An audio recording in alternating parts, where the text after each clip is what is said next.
ఉన్నారు. చాలా పెద్ద ఎత్తున అదుపుపెట్టే పరిస్థితి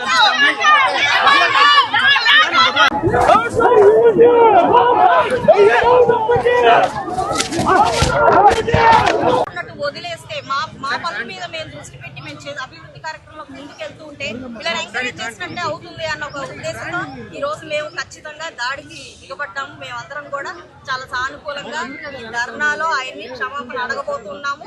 ఆయన క్షమాపణ చెప్పి తీరాలి. ఇప్పుడు ఏం చేయబోతున్నారు? బయటికి రావాలని డిమాండ్ చేస్తాం. బయటకు వచ్చిన వ్యక్తి క్షమాపణ చెప్పాలని డిమాండ్ చేస్తాం. ఆయన కనుక చెప్పకపోతే, ఆయన దీన్ని కరెక్ట్ గా స్పందించకపోతే ఆయన అరెస్ట్ చేయాలని కూడా డిమాండ్ చేస్తాం. అంటే పోలీసులు భారీగా మోహరించుకున్నారు కదా, ఏం చెబుతున్నారు? చూడండి, ఒక సీఎం ని దుర్భాషలు ఆడటం అనేది అంత ఈజీగా తీసుకునే అంశం కాదు. అటు ఎవరు వచ్చినా వాళ్ళందరూ కూడా స్టేషన్ లో ఉంటారు. ఇవాళ అయితే ఇది పరిస్థితి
నా పదండి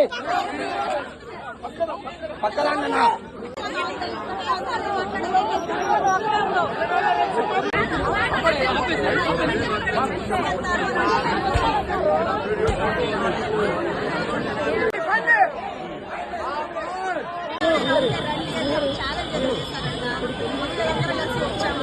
సమాధానం చెప్పాలండి. ఢిల్లీలో జరిగిందా లేదా?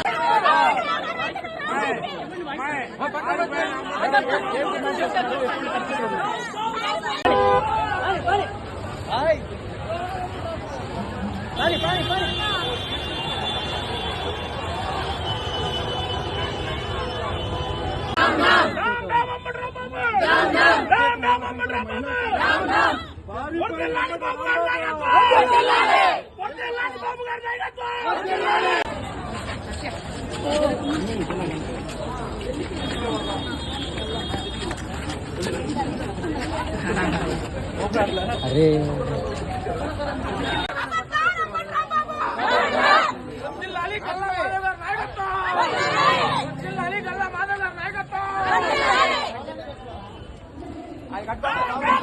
ఒరే అమ్మటే, నీకు బుద్ధుందా? నువ్వు అన్నా గడ్డ పెంట తింటున్నావురా కొజ్జా. నువ్వు ఏం మాట్లాడావురా? నీ పిల్ల ఉంది, నీ తల్లి ఉంది, నీకు పిల్లలుంటారు. మేము కూడా అనొచ్చు, కానీ మా సంస్కారం అది కాదు. మా పార్టీలో అలా మాట్లాడొద్దంటారు చంద్రబాబు గారు. మేము కూడా నిన్ను అనొచ్చు కదరా. నీ పిల్లాన్ని, నీ తల్లిని, నీ చెల్లిని మేము కూడా బూతులు తిట్టొచ్చు కదా. ఒక ముఖ్యమంత్రి అయి ఉన్నాయన్ని, 75 సంవత్సరాల పెద్ద వయసు ఆయన్ని, నీకు కింద నడిచింది పైన నడిచింది బుద్ధి లేని ఎదవా. నువ్వు మాట్లాడింది ఏందిరా? చంద్రబాబు నాయుడు గారి గురించి తప్పుగా మాట్లాడతావా? పడక నువ్వు బయటికి రా. నిన్ను ముత్యాలమ్మ తిరణాల్లో అడ్డంగా పొడేళ్లు నడిచినట్టు నడకపోతే మేము తెలుగుదేశం పార్టీ కార్యకర్తలమే కాదు. నా కొడకలారా రపా రపా రపా అంటున్నారు. ఏంద్రా మీ రపా రపా? మీరు నరుకుతా ఉంటే మేము చేతులు కట్టుకొని కూర్చుంటారా? నరకటం మాకు తెలుసు. మీరు ఒకరిని నరికితే మేము నలుగురిని నరుకుతాం. ఎందుకంటే తెలుగుదేశం పార్టీకి అలాంటి సంస్కృతికి దూరంగా ఉంటుంది కాబట్టి ఈ రోజు ఈ రాష్ట్రంలో మీరు బతుకుతున్నారు. మేము కట్టిన ఫ్లెక్సీలు చూసినా మేము ఎంతో సమన్వయంతో ఉంటున్నామంటే మా పెద్ద ఆయన ఎంత ఆపుతా వస్తున్నాడు. ఈ బుద్ధి లేని అమ్మటిగాళ్ళే నీకు బుద్ధి వచ్చేదాకా చెప్పులతో సన్మానం చేయాలని చెప్పి ఇక్కడ ఉన్నటువంటి తెలుగుదేశం పార్టీ కార్యకర్తలందరినీ కోరుతున్నాను.